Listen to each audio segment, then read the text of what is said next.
Hello friends, welcome again to my YouTube channel.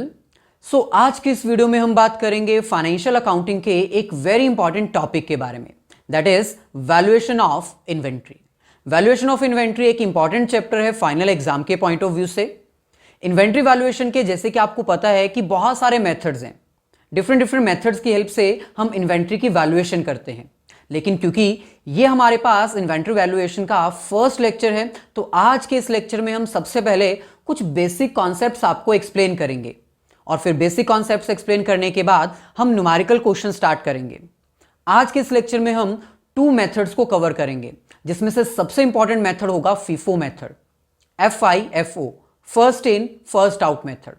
वो method कैसे apply होता है, कैसे पूरा फॉर्मेट बनाया जाता है, ये हम डिटेल में एक्सप्लेन करेंगे न्यूमेरिकल क्वेश्चन की हेल्प से। लेकिन आज का ये लेक्चर स्टार्ट करने से पहले आप सभी से रिक्वेस्ट है कि अगर आप फर्स्ट टाइम हमारे चैनल पर आए तो चैनल को सब्सक्राइब करके बेल आइकन जरूर क्लिक कर दीजिएगा, ताकि फ्यूचर में अगर हम कोई भी वीडियो अपलोड करते हैं अकाउंट्स के रिगार्डिंग तो उसका लिंक तुरंत आपको मिल जाए। प्रीवियस जितनी भी वीडियोस हमने अपलोड की हैं फाइनेंशियल अकाउंटिंग के रिगार्डिंग, वो सारी वीडियोस का लिंक डिस्क्रिप्शन में गिवन है, आप जाकर देख सकते हैं। हमारी वीडियो को लाइक और अपने सभी फ्रेंड्स के साथ शेयर जरूर कर दीजिएगा। चलिए आज का ये लेक्चर स्टार्ट करते हैं और देखते हैं कि आखिरकार इन्वेंट्री की वैल्यूएशन कैसे की जाती है। ये है हमारे पास इन्वेंट्री वैल्यूएशन का फर्स्ट लेक्चर।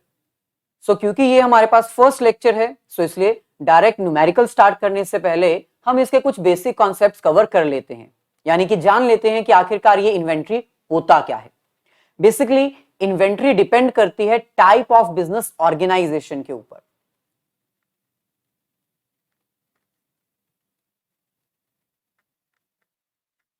यानी कि किस बिजनेस में आप ऑपरेट कर रहे हो सकता है कि आप मैन्युफैक्चरर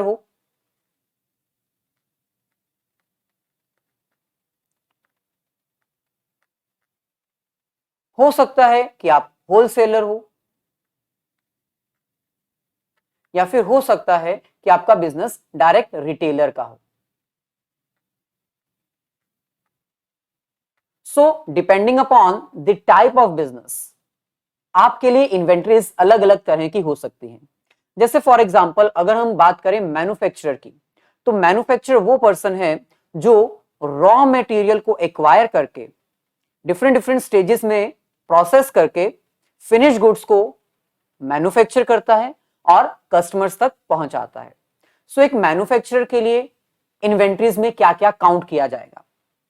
एक मैन्युफैक्चरर के लिए सबसे पहले हमारे पास आता है कंज्यूमेबल स्टोर्स एंड सप्लाईज, यानी ऐसे गुड्स, ऐसी इन्वेंट्रीज जो प्रोडक्शन के प्रोसेस में कंज्यूम कर ली जाती हैं, जो प्रोडक्ट का पार्ट बन जाती हैं, जिसमें सबसे बड़ी चीज आती है रॉ मटेरियल।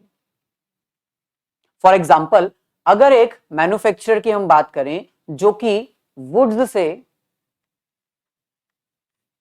फर्नीचर में टेबल बनाना चाहता है, टेबल, तो इसके लिए इसको वुड्स चाहिए, लकड़ी चाहिए। वो वुड्स क्या होंगी? Raw material. रॉ मटेरियल एक तरह से इन्वेंट्री है मैन्युफैक्चरर के लिए। लकड़ी के अलावा उसको वो पिंस चाहिए, वो कील्स चाहिए, जिसके थ्रू वो टेबल को असेंबल करेगा। तो वो क्या हो जाएंगे? उसकी कंज्यूमेबल स्टोर्स, जो भी उसको पिंस चाहिए होंगी टेबल को मैन्युफैक्चर करने के लिए। वुड्स रॉ मटेरियल मैन्युफैक्चरर के लिए एक स्टॉक है, इन्वेंट्री है। कीलें जिसके थ्रू टेबल को असेंबल किया जाएगा, जोड़ा जाएगा, जो कि कंज्यूमेबल स्टोर्स हैं, जो टेबल का पार्ट बन जाएंगी, वो भी उसके लिए एक तरह से इन्वेंट्री ही है, क्योंकि बिना कीलों के वो टेबल असेंबल हो ही नहीं पाएगा। इसके बाद अब टेबल बनाने के लिए उसको बहुत सारे प्रोसेस फॉलो करने पड़ेंगे। वर्क इन प्रोग्रेस भी उसके लिए एक इन्वेंट्री है। वर्क इन प्रोग्रेस का मतलब है कि टेबल अभी बनके कंप्लीट प्रिपेयर नहीं हुआ है, लेकिन वो वर्क इन प्रोग्रेस है, यानी लकड़ी को टेबल की शेप तो दे दी गई है, लेकिन उसके ऊपर जो फाइनल फर्निशिंग होती है वो अभी नहीं की गई है। तो ऑब्वियसली टेबल अभी प्रिपेयर नहीं हुआ है, वो वर्क इन प्रोग्रेस है। तो वर्क इन प्रोग्रेस भी इन्वेंट्री ही काउंट किया जाएगा। और फाइनली जब उस टेबल को जो भी कंप्लीट नहीं हुआ है, अगर उसके ऊपर फर्निशिंग कर दी जाएगी तो वो टेबल बन जाएगा एक्चुअल, जिसको मार्केट में सेल किया जा सकता है, यानी कि फिनिश गुड्स। सो अगर एक मैन्युफैक्चरर के पॉइंट ऑफ व्यू से देखा जाए तो सबसे पहले कंज्यूमेबल स्टोर्स, फिर रॉ मटेरियल, फिर वर्क इन प्रोग्रेस और लास्ट में फाइनल गुड्स। ये सभी उसके लिए क्या होती है? इन्वेंट्रीज।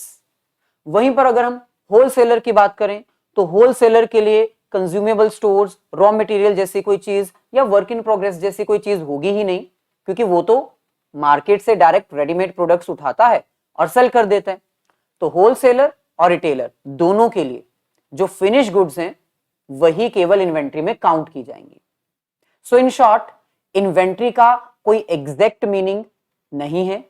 इन्वेंट्री डिपेंड करती है ऑर्गेनाइजेशन के ऊपर, यानी आपका कौन सा बिजनेस है।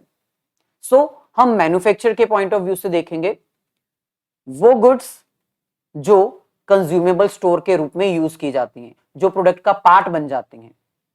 दूसरी, वो रॉ मटेरियल जो एज अ कंपोनेंट यूज किया जाता है, जिसके बिना प्रोडक्शन हो ही नहीं सकती। तीसरी, जो अभी फिनिश गुड्स में कन्वर्ट नहीं हुई हैं लेकिन वो वर्क इन प्रोग्रेस है, यानी कन्वर्ट होने वाली हैं। और लास्ट, वो गुड्स जो फाइनली कन्वर्ट हो चुके हैं, मार्केट में सेल होने के लिए तैयार हैं। सो ये चारों की चारों इन्वेंट्री में काउंट की जाती है। नेक्स्ट, हमें यह पता होना चाहिए कि इन्वेंट्री की वैल्यूएशन आखिरकार हमें करनी क्यों है। बेसिकली वैल्यूएशन का मतलब होता है calculating the amount of unsold stock, calculations.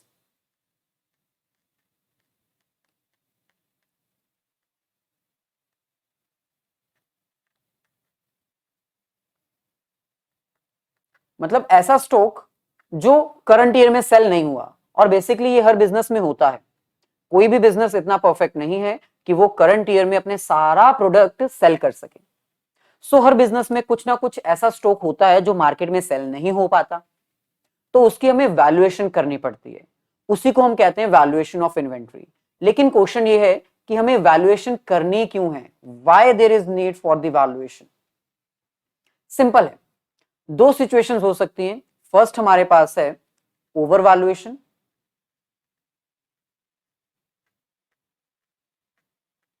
और सेकंड हमारे पास है अंडर वैल्यूएशन।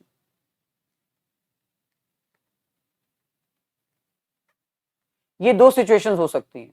मतलब अगर हम अपने स्टॉक की वैल्यूएशन सही ढंग से नहीं करेंगे, एग्जैक्ट वैल्यू हम फाइंड आउट नहीं करेंगे, तो या तो हम गलती कर देंगे और हम हमारा स्टॉक ओवर वैल्यूड कर देंगे। 10,000 वाला स्टॉक हमने 12,000 में रिकॉर्ड कर लिया, जो कि गलत है। क्यों गलत है? क्योंकि अगर हम अपने क्लोजिंग स्टॉक को ज्यादा वैल्यू में शो करेंगे तो हमारे बिजनेस का प्रॉफिट ओवर वैल्यूड हो जाएगा, हमारे बिजनेस में प्रॉफिट ज्यादा शो हो जाएगा, क्योंकि हमने अपने स्टॉक को, हमने हमारी एसेट को ज्यादा रिकॉर्ड किया है। वहीं पर दूसरी तरफ अगर हम अंडर वैल्यूएशन करेंगे, यानी 10,000 वाले स्टॉक को अगर हम 8,000 में रिकॉर्ड करेंगे, तो वो भी गलत है, क्योंकि इससे हमारा प्रॉफिट जो है वो भी अंडर वैल्यूड हो जाएगा, क्योंकि हमने हमारे स्टॉक को कम रिकॉर्ड किया है। सो क्योंकि इन्वेंट्री की वैल्यूएशन गलत होने से हमारे बिजनेस का प्रॉफिट गलत हो जाता है, इसीलिए हमें इन्वेंट्री की वैल्यूएशन एग्जैक्ट करनी पड़ेगी। ये पता लगाना पड़ेगा कि आखिरकार वो कितना स्टॉक है जो मार्केट में हम सेल नहीं कर पाए, एग्जैक्ट वैल्यू आखिरकार उसकी क्या है। अगर हम बात करें सिस्टम ऑफ इन्वेंट्री रिकॉर्डिंग की, तो बेसिकली दो ही सिस्टम्स फॉलो किए जाते हैं। फर्स्ट जो कि ट्रेडिशनल है, सेकंड जो कि मॉडर्न सिस्टम है। ट्रेडिशनल सिस्टम एक ऐसा सिस्टम है जो पीरियोडिकली किया जाता है, और इसमें हम फिजिकली इन्वेंट्री को काउंट करते हैं, गोडाउन में जाके, वेयरहाउस में जाके देखते हैं फिजिकली कि कितना स्टॉक हमारे पास गोडाउन में बचा हुआ है, उसकी वैल्यू हम ऐड करते हैं। लेकिन यह मेथड थोड़ा कॉम्प्लिकेटेड है, क्योंकि इसमें टाइम, एफर्ट और मनी ज्यादा लगती है। ये इजी इसलिए है क्योंकि इसमें हम every month, every week calculation नहीं करते। हम एक फाइनेंशियल ईयर के एंड में जाके गोडाउन में देखते हैं कि इतना स्टॉक बचा हुआ है, इसकी वैल्यू इतनी है, और हम उसको रिकॉर्ड करके कोई अकाउंटिंग नहीं करते, हम इसमें अकाउंट्स मेंटेन नहीं करते।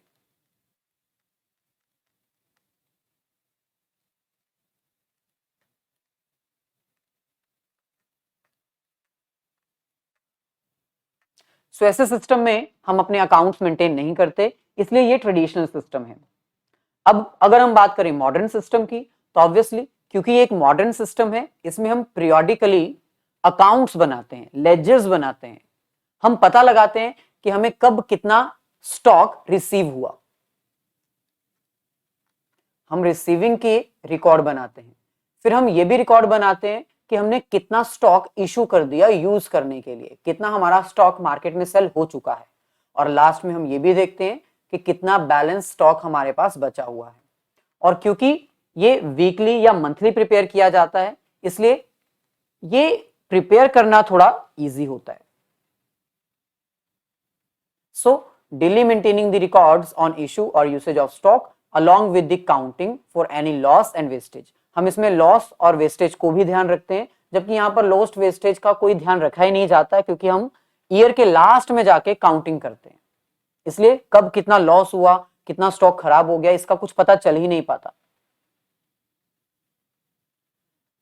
आगे बढ़ते हैं और बात करते हैं principle for valuation of inventory.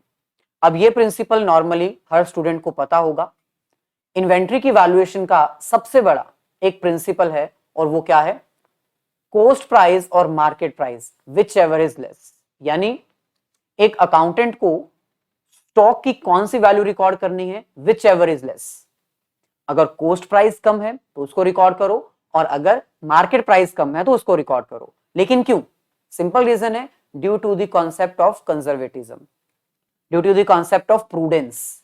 यानी हम फ्यूचर में होने वाले प्रॉफिट को रिकॉर्ड नहीं कर सकते, लेकिन लॉस को रिकॉर्ड कर सकते हैं।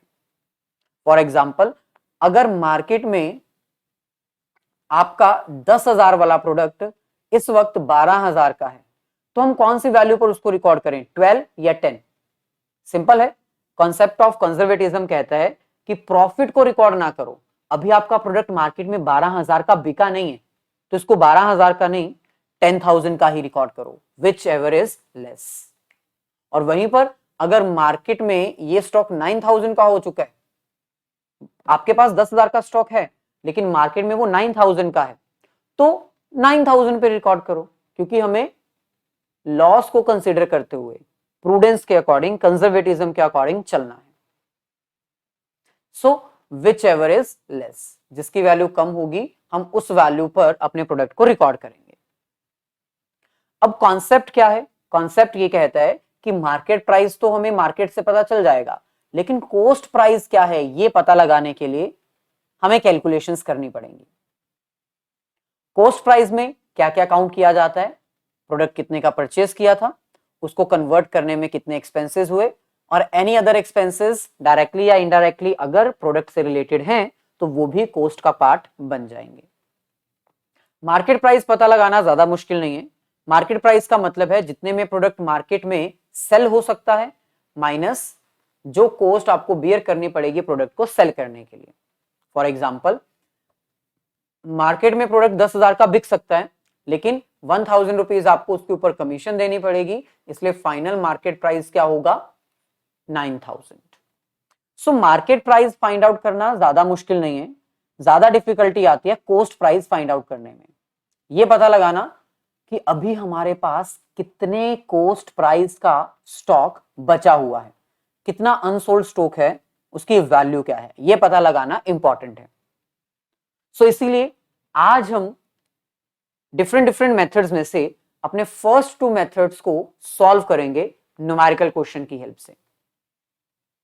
So first specific identification method and second first in first out method, जो कि सबसे ज्यादा यूज किया जाने वाला एक मेथड है।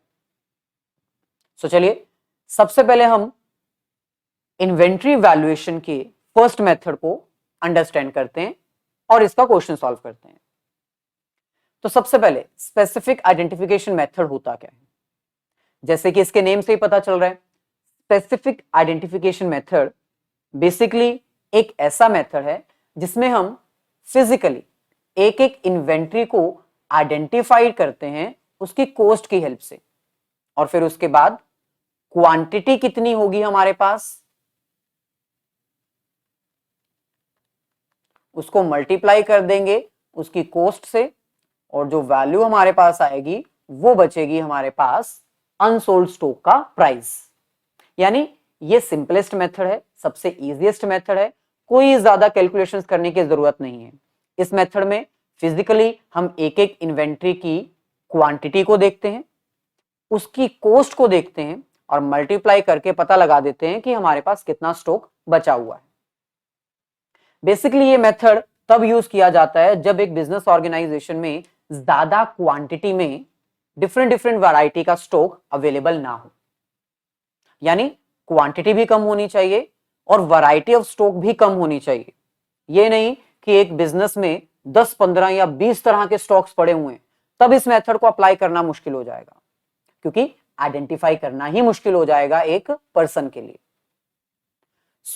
ये एक ऐसा मेथड है जो केवल और केवल तभी फॉलो किया जाता है जब वैरायटीज ऑफ इन्वेंट्रीज कम होती हैं। जैसे फॉर एग्जांपल मान लो एक बिजनेस के पास 1000 क्वांटिटी में एक प्रोडक्ट पड़ा हुआ है जिसकी कॉस्ट है 2 रुपीज, और 2000 की क्वांटिटी में एक और स्टॉक पड़ा हुआ है जिसकी वैल्यू है 3 रुपीज। इसके अकॉर्डिंग अगर देखा जाए तो 2000 की एक वैल्यू और 6000 की अनदर वैल्यू का स्टॉक, टोटल हमारे पास आ जाएगा 8000। 8000 का स्टॉक अनसोल्ड स्टॉक है जो कि बिजनेस के पास अवेलेबल है। Under this method each item of the inventory is identified with its cost. यानी एक एक आइटम को आइडेंटिफाई किया जाता है उसकी कॉस्ट की हेल्प से कि ये इन्वेंट्री इतने कॉस्ट वाली है, इसकी क्वांटिटी इतनी हमारे पास है, मल्टीप्लाई करके आंसर आ जाता है। सुटेबिलिटी मतलब ये मेथड कहां कहां यूज किया जा सकता है। This method is generally used when the material और goods have been purchased for a specific purpose और फॉर अ स्पेसिफिक कस्टमर। यानी एक पर्टिकुलर कस्टमाइज्ड प्रोडक्ट सेल करने के लिए, पर्टिकुलर कस्टमर की रिक्वायरमेंट को पूरा करने के लिए जब हम स्टॉक परचेज करते हैं तब उसे आइडेंटिफाई करना इजी होता है, इसलिए हम ये मेथड अप्लाई कर सकते हैं। जब हमारे पास स्मॉल नंबर में आइटम्स है, यानी वैरायटी ऑफ स्टॉक नहीं है, कुछ चुनिंदा स्टॉक से हम अपने पास रखते हैं, तब ये मेथड अप्लाई करना इजी है। चलिए अब हम इसको थोड़ा प्रैक्टिकली अप्लाई करके देखते हैं। क्वेश्चन में हमें कह रहे हैं a company purchased 10,000 units of an item in equal lots of 2500 unit each at a cost of 2.5, 3, 3.5 and 4। यानी यहां पर हमें कह रहे हैं कि कंपनी ने 2500 के 4 लॉट्स परचेज किए हैं और हर बार प्राइस जो है वो इंक्रीज हो रहा है। यानी कंपनी ने फर्स्ट टाइम जब प्रोडक्ट परचेज किया था तब उसका प्राइस था 2.5 रुपीज। ये हमारे पास आ जाएगा 6250। नेक्स्ट टाइम 2500 क्वांटिटी में और स्टॉक परचेज किया, उसका प्राइस था 3 रुपीज। ये हमारे पास आ जाएगा 7500। नेक्स्ट अगेन 2500 लॉट में दोबारा से परचेज किया, इस बार प्राइस और बढ़ गया 3.5, ये आ जाएगा 8750। और लास्ट में लास्ट लॉट परचेज किया जिसमें क्वांटिटी अगेन 2500 थी लेकिन प्राइस 4 रुपीज हो चुका था, 10,000। यानी टोटल क्वांटिटी अगर देखी जाए तो 32,500 रुपीज का स्टॉक कंपनी के पास था। आगे हमें कह रहे हैं it sales 7500 units at ₹4 per unit. Company ने प्रोडक्ट खरीदा था बेचने के लिए, बिजनेस करने के लिए, तो 7500 का स्टॉक सेल हो गया। कितना स्टॉक हमारे पास बचा? 2500। अब हमें यह पता लगाना है कि ये 2500 स्टॉक जो है वो कितनी वैल्यू का हमारे पास बचा हुआ है। तो सिंपल है, यहां पर हमारी 2 डिफरेंट कंडीशंस अप्लाई होंगी। Condition number 1, if last stock is unsold, यानी हमें यहां पर एज्यूम करना पड़ेगा। फर्स्ट एजम्पशन क्या है? केस नंबर 1, अगर हम ये मान लेते हैं कि कंपनी ने अपना लास्ट स्टॉक अनसोल्ड किया है, यानी ये जो आखिरी में प्रोडक्ट परचेज किया गया था यही नहीं बिका, अगर हम ये मान लेते हैं तो इसका मतलब 2500 जो अनसोल्ड स्टॉक है वो 4 रुपीज का है और उसकी वैल्यू 10,000 है। इसका मतलब अनसोल्ड स्टॉक कितना है, उसकी वैल्यू क्या है, 10,000। केस बी क्या हो सकता है, अगर हम ये मान लें if first stock is unsold.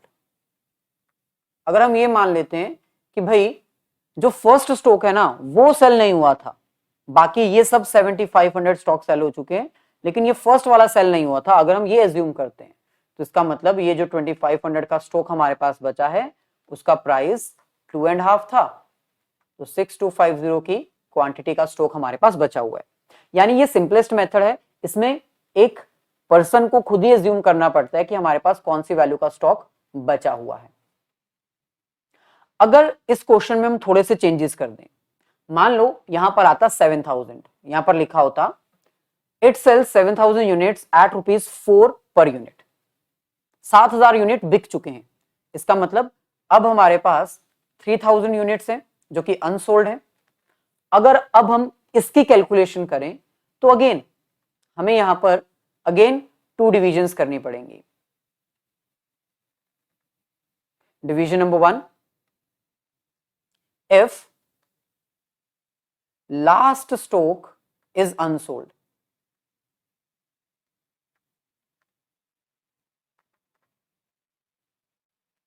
मान लो कि लास्ट स्टॉक जो है वो अनसोल्ड है, लास्ट स्टॉक का मतलब ये वाला, सो 2500 इंटू 4 10,000। अब यहां पर 2500 नहीं 3000 के स्टॉक की वैल्यू हमें फाइंड आउट करनी है।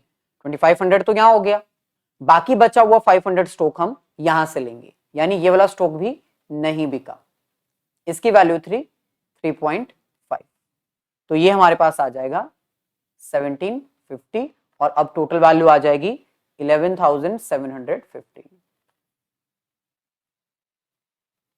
ऐसे ही अगर हम ये माने कि भाई फर्स्ट स्टॉक हमारा सेल नहीं हुआ था, if first stock is unsold, तो इसमें भी सिंपल है, 2500 यहां से आ जाएगा और 500 जो है वो नेक्स्ट लॉट में से हम इंक्लूड करेंगे, तो 6250, बचे हुए 500 स्टॉक हमारे यहां से नहीं बिके और इसका प्राइस है ₹3, ये आ जाएगा 1500, सो टोटल वैल्यू 7750। सो ये इजीएस्ट मेथड है जिसमें हमें खुद एज्यूम करना पड़ेगा। अगर क्वेश्चन में दिया होगा कि लास्ट स्टॉक तो उसके अकॉर्डिंग सॉल्व करो, अगर क्वेश्चन में दिया होगा फर्स्ट स्टॉक तो उसके अकॉर्डिंग सॉल्व करो, और अगर क्वेश्चन में कुछ मेंशन नहीं है तो दोनों को ही हमें बेस मानते हुए सॉल्व करना होगा। तो ये हमारा फर्स्ट मेथड था। नेक्स्ट हमारे पास है that is very important method of valuation, first in first out method. अब first in first out method का मतलब है सिंपल, हम ये एज्यूम करके चलेंगे कि मार्केट में जो हम पहले परचेज करके लेके आते हैं उसी को हम पहले सेल कर देते हैं। यानी फॉर एग्जांपल अगर मान लो हमारे पास सबसे पहले 10,000 स्टॉक पड़ा हुआ था जिसका प्राइस ₹3 है, यानी 30,000। फिर उसके बाद हमारे पास 5,000 का एक स्टॉक पड़ा हुआ था जिसकी वैल्यू अगेन ₹7 है, ये आ जाएगा 35,000। तो हमारे पास टोटल 65,000 का प्रोडक्ट अवेलेबल है। अब अगर मैं इसमें से कहूं कि हमने 8,000 का स्टॉक इशू कर दिया है तो वो कौन सा वाला किया होगा? Obviously first in first out का मतलब है कि हमने 10,000 में से पहले अपना स्टॉक इशू किया होगा, क्योंकि जो पहले आया हम बिजनेस में सबसे पहले उसी स्टॉक को यूज करेंगे। जो स्टॉक बिजनेस में सबसे पहले हम परचेज करके लेके आए उसी स्टॉक को हम पहले सेल करने की कोशिश करेंगे। तो इसका मतलब 8,000 जो हमने सेल किया या इशू किया वो किस में से किया होगा? ₹3 वाले में से 24,000। और अगर अब मैं आपसे पूछूं बैलेंस स्टॉक हमारे पास कितना बचा ये 8,000 इशू करने के बाद, तो सिंपल है 10,000 में से हमने 8,000 इशू कर दिया तो हमारे पास 2,000 बचा ये स्टॉक, जो कि 6000 आएगा, और माइनस करने पर भी 6000 ही आएगा। 30 में से अगर हम 24,000 इशू कर चुके हैं तो बचा कितना, 6000। और ये जो बैलेंस 5000 है, ये कितना बचा, ये तो सेम हमारे पास एज इट इज पड़ा हुआ है। सो टोटल आ जाएगा 41,000। सो इजिएस्ट मेथड है, under this method it is assumed that material or goods which are first purchased or received are issued or sold first। यानी जो बिजनेस में सबसे पहले स्टॉक आ चुका है, हम उसी में से स्टॉक सबसे पहले इशू करते हैं। चलिए इसको और डिटेल में अंडरस्टैंड करने के लिए इसका एक न्यूमेरिकल क्वेश्चन सॉल्व करते हैं। इस क्वेश्चन में हमें कह रहे हैं, at the beginning of October 2008, at the beginning of October 2008, a company had in stock 10,000 kg value at ₹10 each। यानी अक्टूबर के फर्स्ट डेट को ही हमारे पास ऑलरेडी 10,000 का बैलेंस पड़ा हुआ है। ड्यूरिंग द अक्टूबर मंथ हमने कौन कौन सी डेट को कब कब कितनी क्वांटिटी में कितने रुपीस का प्रोडक्ट परचेज किया, वो भी हमें गिवन है। और ड्यूरिंग द अक्टूबर मंथ हमने कितनी क्वांटिटी का स्टॉक कब कब किसको सेल किया, ये भी बताया गया है, लेकिन प्राइस नहीं बताया, हमने कौन सा प्रोडक्ट इशू किया। तो ये तो सिंपल है ना, हमें यहाँ पर फीफो मेथड अप्लाई करने को कह रहे हैं। इसका मतलब जो भी स्टॉक हमने जब भी इशू किया होगा वो पहले वाली क्वांटिटी में से सबसे पहले इशू किया होगा। यानी जो क्वांटिटी हमारे पास ऑलरेडी सबसे पहले थी, हम उसी में से इशू करते हैं, first in first out rule के अकॉर्डिंग। तो चलिए हम इस क्वेश्चन को सॉल्व करते हैं। ये हमारे पास एग्जैक्ट फॉर्मेट रहेगा जिसमें ये हमारे पास होगी डेट अक्टूबर 2008। यहां पर हम डेट्स यूज करेंगे परचेज की, इशू करने की। ये फर्स्ट कॉलम हमारे पास रहेगा रिसिप्ट्स का, जो भी प्रोडक्ट हमने परचेज किए हैं, कितनी क्वांटिटी में, कितने प्राइस पे, और उसकी टोटल अमाउंट क्या है। नेक्स्ट ये पूरा कॉलम हमारे पास रहेगा इशू करने का, कौन सी डेट को हमने कितनी क्वांटिटी का कितने रुपीस वाला प्रोडक्ट इशू किया और उसका टोटल प्राइस क्या है।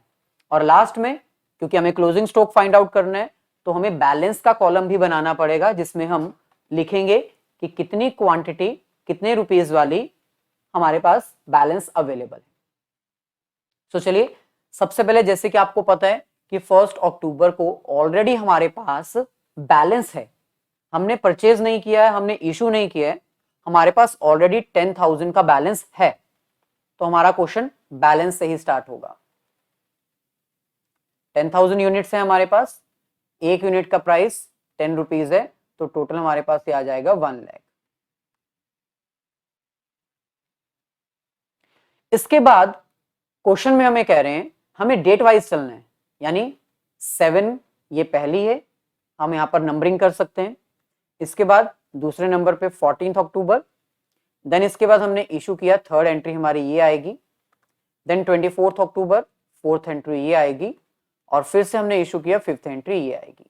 यानी एंट्री को हमें डेट के अकॉर्डिंग ही पास करना है, अगर इसमें गलती हो गई तो आपका आंसर सही नहीं आएगा।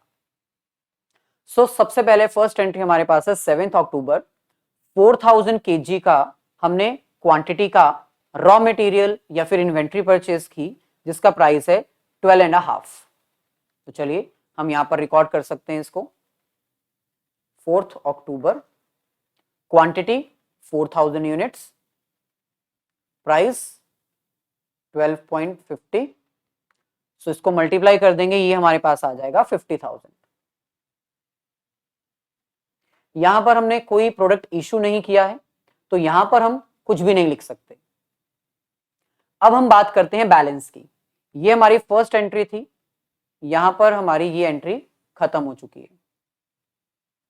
सेकेंड एंट्री, अब हमारे पास बैलेंस कितना है, तो सिंपल है, 10,000 एग्जैक्ट हमारे पास ऑलरेडी अवेलेबल है, जो कि यहां पर था, प्लस 4,000 स्टॉक हमारे पास और आ चुका है।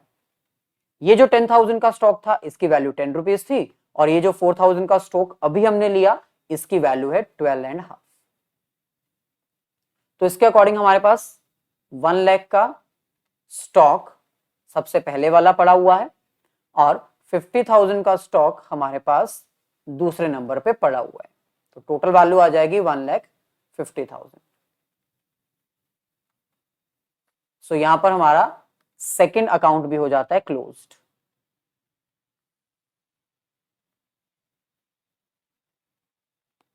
चलिए आगे बढ़ते हैं और अब हमारे पास आती है सेकंड एंट्री। इस सेकंड एंट्री में अगेन हमने 14 अक्टूबर को 6,000 kg की क्वांटिटी में प्रोडक्ट परचेज किया है 15 रुपीज ईच के अकॉर्डिंग। सो यहां पर हम इसको रिकॉर्ड कर सकते हैं। डेट हमारे पास है 14 अक्टूबर, क्वांटिटी जो हमने परचेज की है, जो हमने रिसीव की है 6,000 और प्राइस हमारे पास है 15, तो ये हमारे पास आ जाएगा 90,000। इस बार भी हमने कोई भी प्रोडक्ट इशू नहीं किया है, तो अब हम यहां पर बैलेंस लिखेंगे। बैलेंस लिखते हुए हमें ध्यान रखना है कि हमारा प्रीवियस बैलेंस भी अभी हमारे पास है। तो सबसे पहला वाला स्टॉक हमारे पास अभी भी है जो कि सेम 10,000 ही क्वांटिटी में है, ₹10 ईच, 1 लाख। नेक्स्ट 4,000 रुपीज 12.50 पैसा, अमाउंट 50,000। और लास्ट जो अभी हमने परचेज किया ये भी हमारे बैलेंस में अब ऐड हो जाएगा और इसकी वैल्यू है 15 रुपीज, सो 90,000। सो अगर हम टोटल करें तो ये हमारे पास आएगा 2,40,000। सो चलिए यहां पर ये भी अकाउंट, ये भी वैल्यू हमारी हो जाती है क्लोज। आगे बढ़ते हैं। अब हम बात करेंगे अपनी नेक्स्ट एंट्री की। फर्स्ट हमारी हो चुकी है, सेकंड हमारी हो चुकी है, अब है ये थर्ड एंट्री में हमने अपने प्रोडक्ट्स, अपने स्टॉक को इशू किया है यूज करने के लिए, या फिर कह लीजिए हमने सेल किया है। सो 18 अक्टूबर को हमने 16,000 kg के प्रोडक्ट्स इशू कर दिए। कितने रुपीस वाले किए हैं वो तो सिंपल है, जो सबसे पहले आया होगा उसको हमने सबसे पहले इशू किया होगा। तो यहां पर अब हमें एंट्री पास करनी है 18 अक्टूबर की। 18 अक्टूबर को हमने रिसीव नहीं किया, हमने इशू किया है, तो इसलिए इस कॉलम में हम एंट्री रिकॉर्ड करेंगे। सो टोटल हमने 16,000 kg की इन्वेंट्री को इशू किया है। अब ये 16,000 कैसे इशू की होगी? ऑब्वियसली जो सबसे पहले स्टॉक था उसको सबसे पहले इशू किया होगा। सो सबसे पहले नंबर पे हमारे पास स्टॉक कौन सा है? 10,000 वाला। तो हमने सबसे पहले 10,000 वाला ही प्रोडक्ट इशू किया होगा जिसकी वैल्यू है 10 रुपीज। तो ये हमारे पास आ जाएगा 1 लाख। नेक्स्ट 4,000 हमने सेकंड कैटेगरी में से इशू किया होगा जिसकी वैल्यू है 12.5 रुपीज। सो ये हमारे पास आ जाएगा 50,000 एग्जैक्ट, क्योंकि हमने सारा का सारा स्टॉक ही इशू कर दिया। अच्छा 10,000 और 4,000 ये बना 14,000, लेकिन हमने तो टोटल 16,000 की क्वांटिटी इशू की है, तो रिमेनिंग 2,000 कहां से इशू करेंगे? ये जो हमारे पास बची है। सो जो फर्स्ट थी वो फर्स्ट आउट हुई, यानी जो सबसे पहले स्टॉक हमारे पास था हमने उसी में से सबसे पहले अपना स्टॉक इशू किया। सो 10, 4 और अब इसमें से 2,000, इसकी वैल्यू क्या है? 15 रुपीज। सो ये टोटल कितना आ जाएगा? 30,000। तो हमने टोटल कितनी क्वांटिटी का प्रोडक्ट इशू कर दिया? 1,80,000। और अगर हम बात करें बैलेंस की, तो बैलेंस बचा कौन सा? 10,000 हमने इशू कर दिया पूरा का पूरा, 4,000 हमने इशू कर दिया पूरा का पूरा, 6,000 में से हमने सिर्फ 2,000 का इशू किया, बैलेंस 4,000 अभी भी हमारे पास है। तो इसका मतलब यहां पर हमारे पास अब स्टॉक कितना बचा? ओनली 4,000, जिसकी वैल्यू क्या है? 15 रुपीज। तो ये आ जाएगा 60,000। चलिए ये भी एंट्री हमारी अब हो जाती है क्लोज। आगे बढ़ते हैं। नेक्स्ट हमारे पास है फोर्थ एंट्री। अब इसमें हमने अगेन 24 अक्टूबर को 8,000 kg का प्रोडक्ट परचेज किया है जिसकी वैल्यू है 16 रुपीज 50 पैसा। चलिए इसको भी हम यहां पर रिकॉर्ड कर लेते हैं। डेट हमारे पास है 24 अक्टूबर, 8,000 का क्वांटिटी में हमने परचेज किया, वैल्यू है 16 रुपीज 50 पैसा और मल्टीप्लाई करके आ जाएगा 1,32,000। इस बार हमने क्वांटिटी कोई इशू नहीं की, सो डायरेक्टली हमें बैलेंस पे जाना है। अगर हम बैलेंस की बात करें तो प्रीवियस एंट्री में 4,000 का प्रोडक्ट हमारे पास बचा हुआ था, तो सबसे पहले हमें ये लिखना होगा, क्योंकि फर्स्ट इन फर्स्ट आउट का रूल है ना, तो जो पहले है हमारे पास हम उसका ही बैलेंस यहां पर लिखेंगे। ये हमारे पास आ जाएगा 60,000। और अब 8,000 भी हमने परचेज किया है, तो वो भी हमारे बैलेंस में ऐड हो जाएगा। सो ये आ जाएगा 1,32,000। और अगर टोटल की बात करें तो ये हमारे पास आएगा 1,92,000। तो ये भी एंट्री हमारी अब यहां पर हो जाती है क्लोज। चलिए, इसके बाद लास्ट एंट्री हमारे पास बची है जो कि अगेन इशू की है। सो हमने इस बार दोबारा से 10,000 kg का प्रोडक्ट इशू किया है, सेल किया है। अब इसकी वैल्यू क्या है, अगेन वही रूल अप्लाई होना, फर्स्ट इन फर्स्ट आउट। सो यहां पर हम लिखेंगे डेट 28 अक्टूबर को हमने रिसीव नहीं किया, इशू किया है। सो इस कॉलम में आएगा। कितना इशू किया, 10,000। अब 10,000 किस तरह से इशू किया, सिंपल, जो सबसे पहले था उसी में से सबसे पहले हमने इशू भी किया होगा। सो 4,000, सबसे पहले हमने ये 4,000 इशू किया होगा जिसकी वैल्यू है 15 रुपीज। तो कितना आ जाएगा, 60,000। देन 10,000 में से 4,000 हमने इशू कर दिया, अब बचा 6,000। अब ये 6,000 हम किस में से इशू करेंगे, इसमें से। हमारे पास 8,000 का स्टॉक है ना, हमें चाहिए कितना, 6,000। तो 6,000 हमने इसमें से इशू किया जिसकी वैल्यू है 16 रुपीज 50 पैसा। सो ये आ जाएगा 99,000। सो हमने 1,59,000 का प्रोडक्ट अगेन इशू कर दिया। तो बचा कितना, सिंपल, 4,000 हमने सारा का सारा इशू कर दिया, 8,000 में से 6,000 का हमने इशू कर दिया, तो बैलेंस तो अब हमारे पास 2,000 ही बचा। कितने रुपीज वाला, 16 रुपीज 50 पैसा वाला। और फाइनल ये हमारे पास कितना आ जाएगा, 33,000।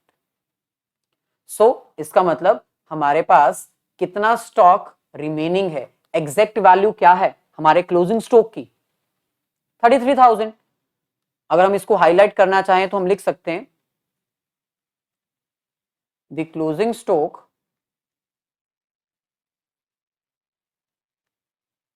is valued at